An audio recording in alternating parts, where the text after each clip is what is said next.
Unchanged for the fourth game in a row, and they've suffered just one defeat in their last six. They've made a big improvement defensively.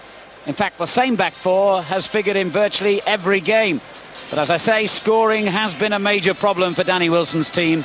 Paolo Di Canio is their leading marksman, even though he's only scored 3 and hasn't even played for 2 months because of suspension. So easy to see where their problems lie, Trevor. Yes, it's a team that's playing with much more confidence now after 3 good results against Newcastle, Manchester United and Chelsea. But it's the start of a massive week, because tonight the roles are reversed. They'll be expected to beat Nottingham Forest, and then on Saturday they play at home to Charlton.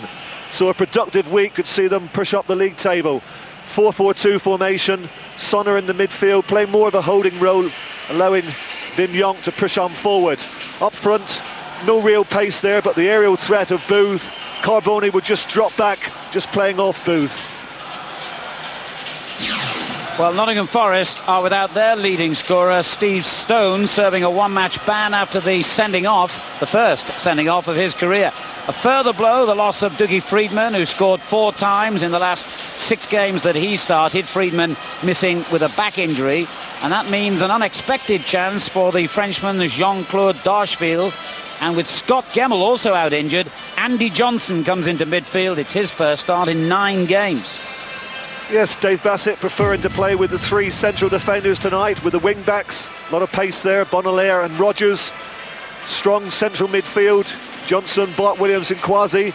Johnson did a lot of the tactical work over the weekend, because Dave Bassett didn't expect Gemmell to be fit. But then, of course, this morning, Gemmell came in, declared himself fit, but then it was already decided that Johnson was going to play, so Gemmell stays on the bench.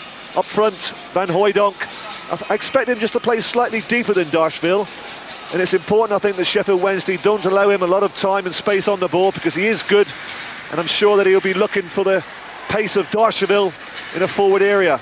If I could just mention, Alan, that Darcheville, we've spoken before about his terrific pace, and an interesting confrontation tonight, because I expect him to come into direct confrontation with one of the quickest men in the Wednesday team, and that's Des Walker. Well, not yet Christmas, but 2 teams already desperate for points. Sheffield Wednesday 15th, they've only got 16 from 15 matches played. Forest in an even worse position, 19th, only a point ahead, in fact, of the bottom club Southampton. Just 11 points for them from 15 games. If Forest win, they will move up 1 place above Blackburn.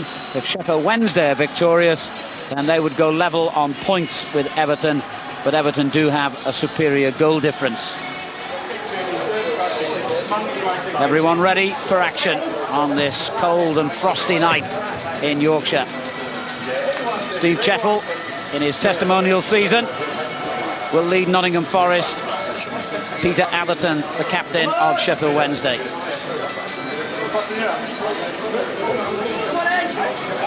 And the goalkeepers, let's hope, in spite of the poor scoring record of both teams, will be the busiest man. Dave Besant, who's missed only 1 game for Forest this season. Pavel Cernicek making just his 4th appearance tonight for Sheffield Wednesday. There he is. Got an unexpected opportunity to return to English football after being released by Newcastle in the summer.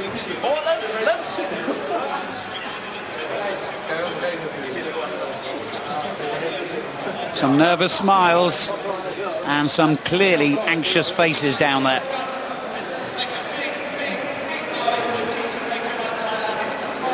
Crowd of around 20,000 expected at Hillsborough tonight. Well, the Premiership season for him, his team, in their last game, managed to beat Manchester United. That's their only win in the last 8, but what a win it was. A 3-1 victory, and their last victory before that was here against Arsenal. Since then, they've drawn at Chelsea. Their form against the top teams in the table, undisputably good, but it's what they can do against their fellow strugglers that could matter now. But Sheffield Wednesday in the blue and white stripes who get us underway. Hinchcliffe straight into possession, and Carboni, the little Italian who's waited a long time for a goal now, quickly dispossessed.